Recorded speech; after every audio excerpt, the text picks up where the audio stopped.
Las noticias son algo que nos acerca a conocer algún hecho que pasó tal vez lejos de nosotros, y esa noticia puede hacernos ver esa realidad que, si bien quizá no convivía con nosotros, esta vaya que existe y se encuentra allá afuera. Hay gente, y esto lo hemos visto a través de comentarios, que por ver mucho tiempo noticias les causa ansiedad debido a lo aterrador que suponen. Desapariciones, accidentes, casos que en definitiva nos hacen perder la fe en la humanidad. Y el video del día de hoy veremos esas notas periodísticas mexicanas que sorprendieron a toda la nación por su crudeza y en algunos casos por la inocencia de la sociedad de la época. Es así que hoy te pido, te prepares para conocer las noticias que más impactaron a México. La Mataviejitas. Capturada en 2006, el caso de la Mataviejitas fue uno de los sucesos que más impactó en su época. Esta noticia tuvo un aura aterradora en la crónica criminal de México.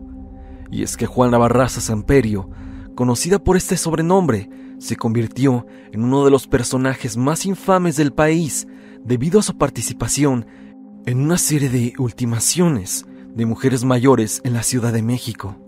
Y lo digo de esta forma para evitar cualquier problema. Nacida el 27 de diciembre de 1957 en Hidalgo, Juana Barraza enfrentó una infancia marcada por la adversidad. Desde temprana edad experimentó la negligencia y el abuso por parte de su madre, lo que la llevó a buscar refugio en las calles. Esta dura realidad la expuso a un entorno hostil y marginado, donde la violencia y la delincuencia eran moneda corriente. A medida que Barraza crecía, su vida se caracterizaba por la lucha constante por sobrevivir en las duras calles de la Ciudad de México. Se vio envuelta en una serie de relaciones abusivas y turbulentas, lo que exacerbó su situación de vulnerabilidad y desamparo. En medio de este contexto desfavorecido, Barraza encontró en la lucha libre un escape temporal de su realidad, adoptando el nombre de la Dama del Silencio, nombre que iba muy acuerdo ante su situación, donde callaba todos los tormentos que le había tocado vivir. Incursionó en la lucha, donde demostró habilidades excepcionales y determinación inquebrantable. Sin embargo, detrás de la máscara de la lucha libre, Barraza ocultaba un lado oscuro y siniestro que se manifestaría más adelante de manera trágica. Entre los años 1998 y 2006, una serie de asesinatos a mujeres mayores sacudieron a la Ciudad de México, sembrando el terror y la incertidumbre entre la población. Las desafortunadas, en su mayoría ancianas, vulnerables que vivían solas, eran estranguladas en sus propios hogares. El modus operandi común en estos crímenes pronto llamó la atención de las autoridades, quienes iniciaron una intensa investigación para dar con el responsable. Pero a pesar de los esfuerzos de la policía, el caso se mantuvo sin resolver durante varios años, sumiendo a la Ciudad de México en un estado de paranoia y desconfianza. Y es que las autoridades tenían plena confianza que quien cometía los crímenes era un hombre vestido de mujer, o incluso un transgénero o transvesti, cosa que hizo que las autoridades estuvieran constantemente molestando a los y las trabajadoras íntimas de la avenida Tlalpan, las cuales alzaron la voz diciendo que ellos no tenían nada que esconder y que incluso podrían ir a la fiscalía para dejar sus huellas digitales, para que la policía no los estuviera molestando. Y es que las trabajadoras de la noche sí que tenían razón, ya que finalmente en enero del 2006, el que se creía un multihomicida terminó siendo mujer. Y es que Juana Barraza fue detenida después de ser sorprendida en el lugar de los hechos, tras acabar con una anciana. Este arresto marcó el punto de inflexión en la investigación, revelando la verdadera identidad de la Mataviejitas. A medida que se desenterraban detalles sobre su vida y antecedentes, el perfil de Barraza, como alguien que cometía estos horribles hechos en serie, comenzó a tomar forma, dejando atónita a la sociedad mexicana. Durante el juicio que siguió a su arresto, se presentaron pruebas contundentes que vinculaban a Barraza con múltiples bajas a varias ancianas. Su fría indiferencia y aparente falta de remordimiento ante los crímenes cometidos solo intensificaron la repulsión y el horror que inspiraba en el público. En 2008 fue condenada a 759 años de prisión por todos los crímenes cometidos, poniendo fin a una de las páginas más oscuras y siniestras en la historia criminal de México.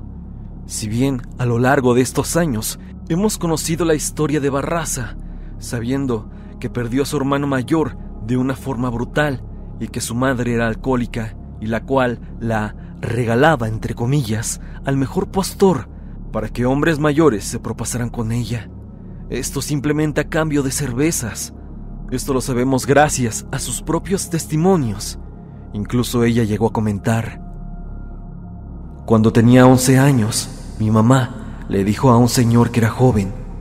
Yo tenía unos 11 y para mí un señor era de 26. Ella simplemente dijo: dame unas cervezas y te llevas a mi hija. Este señor, cuando me llevó, tuvo que amarrarme para poderme tocar. Estas y otras experiencias sin duda llevarían a Juana Samperio a convertirse en la famosa Mataviejitas, o al menos así lo justificaba ella, pero obviamente todas las atrocidades que hizo no se excusan con su horrible pasado. Pero vaya que esta semilla terminó germinando en algo horrible. Este es sin duda algo que yo recuerdo muy vagamente de niño, que estaba en todos los noticieros de aquellos años de mediados de los 2000. Dime en los comentarios, ¿cómo es que tú recuerdas haber vivido toda esta histeria de la Mataviejitas? El pozolero. Historias acerca del crimen en México hay muchas, pero ninguna como la que vas a escuchar a continuación. El caso del pozolero, también conocido como el carnicero de Los Ángeles, fue uno de los episodios más macabros y perturbadores en la historia de México. El apodo del pozolero se refiere a Santiago Meza López, quien se convirtió en una figura infame por su participación en la disolución de cuerpos en ácido. Santiago Meza López nació en Sinaloa, México, en 1969 y pasó gran parte de su vida adulta en la región de Tijuana, cerca de la frontera con Estados Unidos. Trabajaba como obrero de construcción y en algún momento, que nadie conoce, entró en contacto con el crimen, específicamente con los de Tijuana, uno de los grupos delictivos más poderosos de la zona. El nombre pozolero se originó a partir de la forma en que Meza López eliminaba a los enemigos. Utilizaba barriles llenos de ácido para disolverlos, prácticamente dejando sin rastro alguno de los enemigos.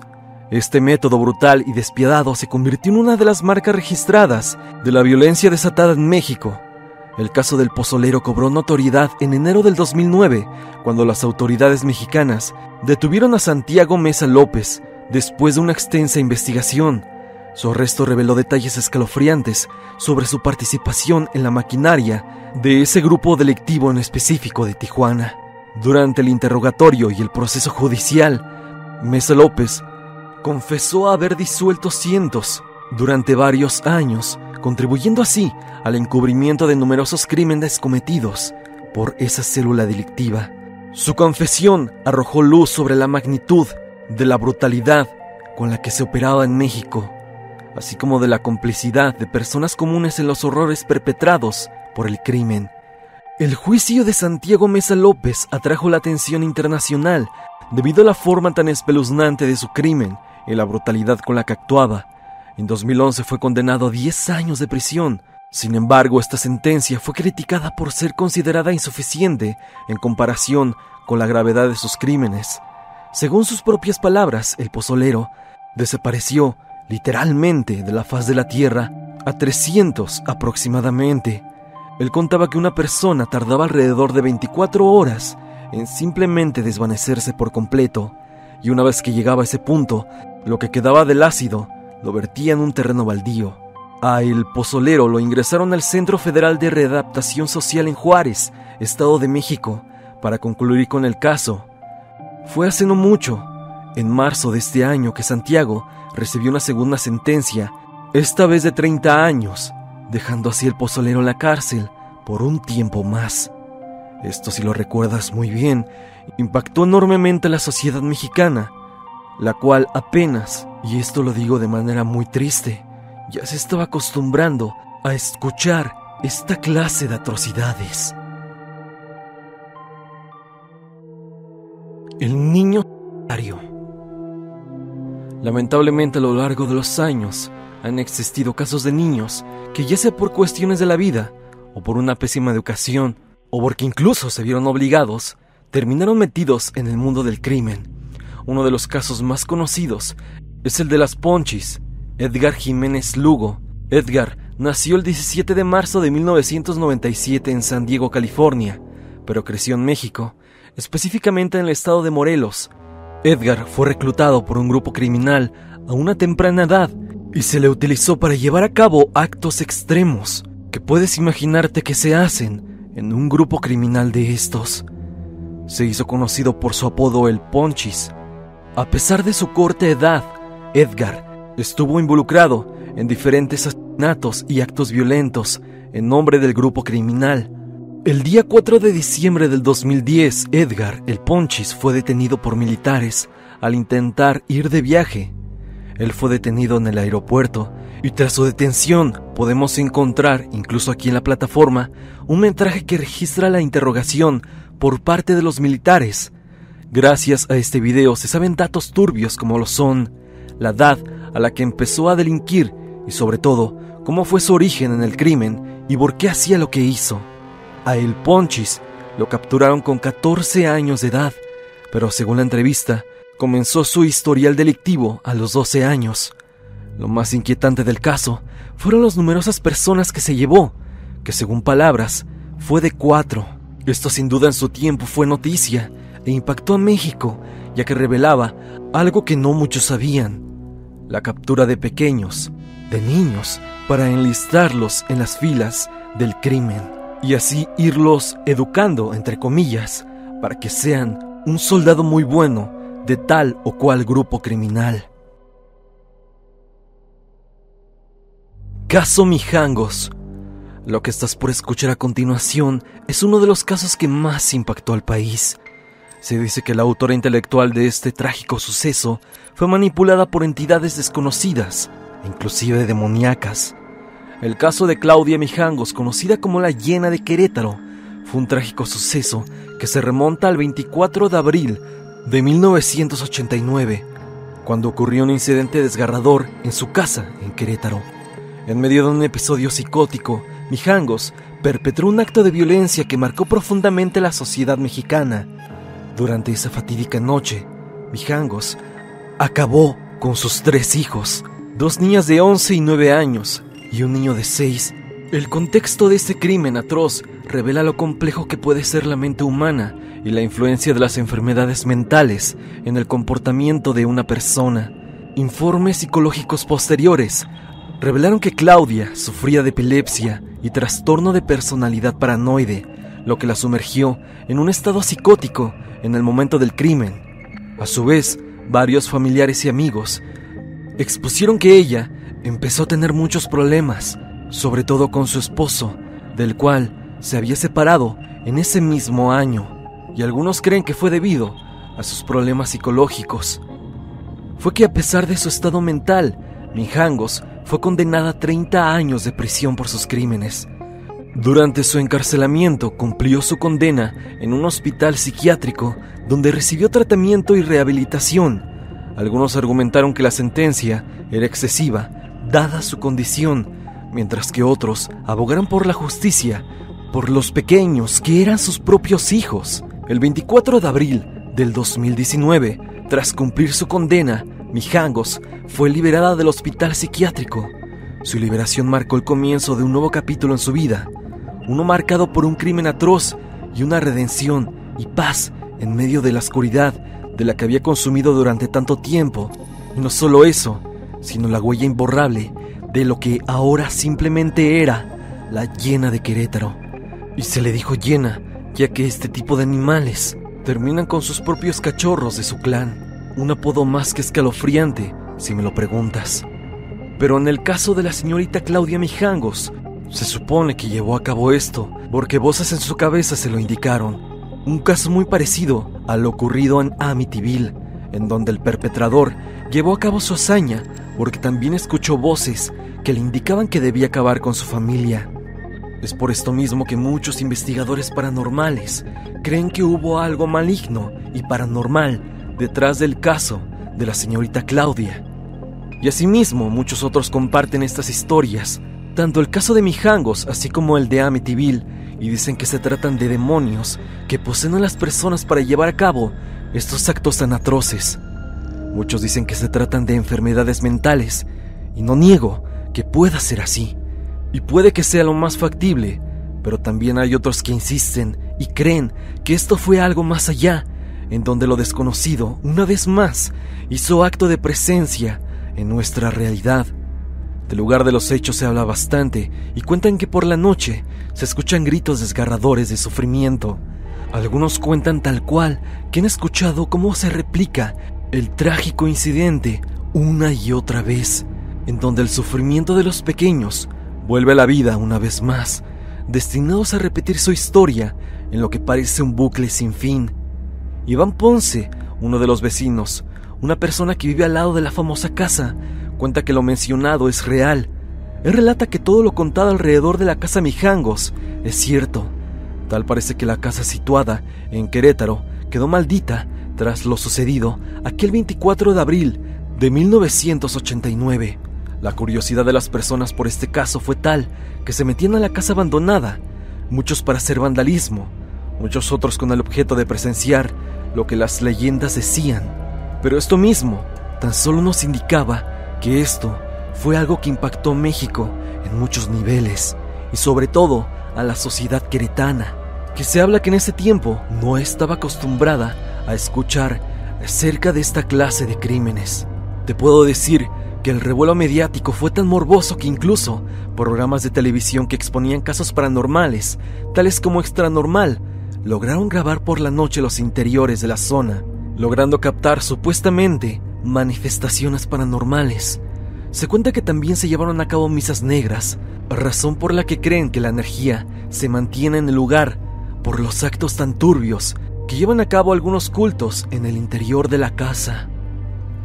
Sin duda alguna, el caso de la hiena de Querétaro fue uno de los casos que más conmocionó al país entero, llenando de misterio y llevando a las casas de las familias historias de terror reales.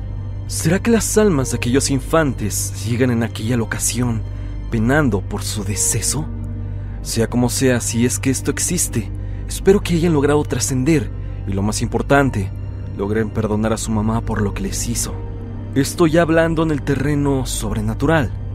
Con esto contado, me gustaría saber qué piensas. ¿Qué crees que fue esto? ¿Un ataque psicótico o una posesión demoníaca? Comenta tu pensar en la parte de abajo. El pirata de Culiacán.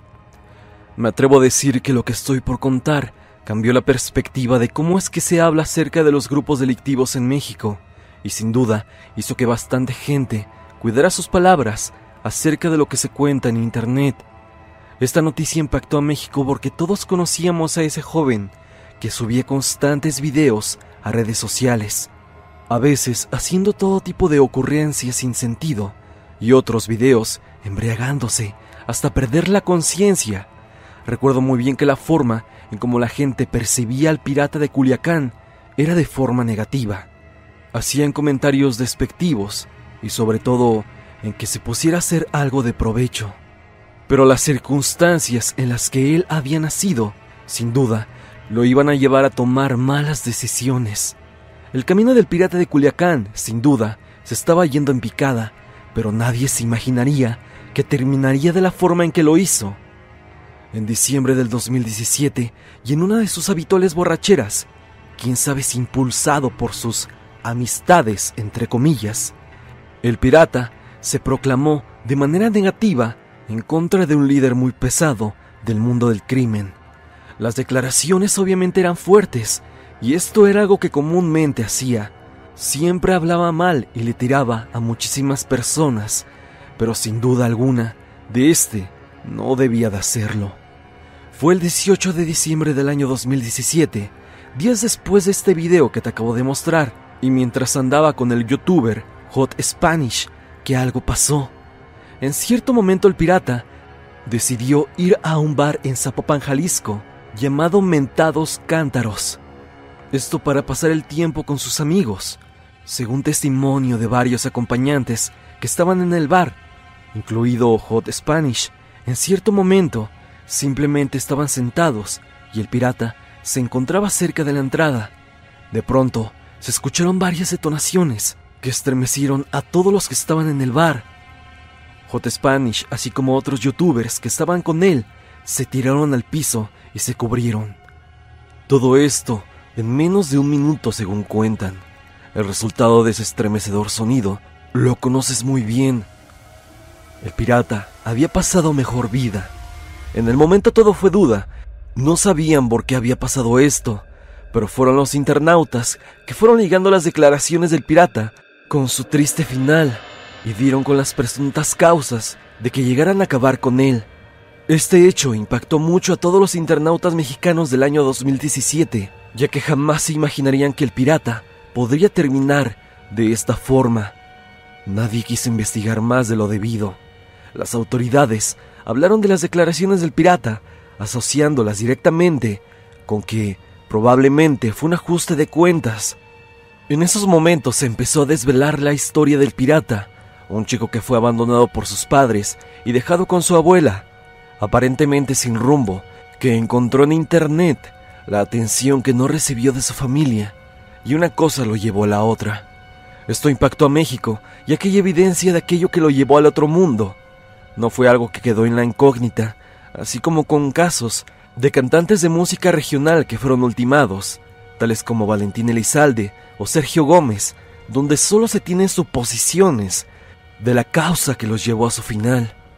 Esto sin duda se recuerda incluso al día de hoy y queda como una noticia que impactó a la nación, sobre todo a los más jóvenes que conocían al pirata por medio de redes sociales.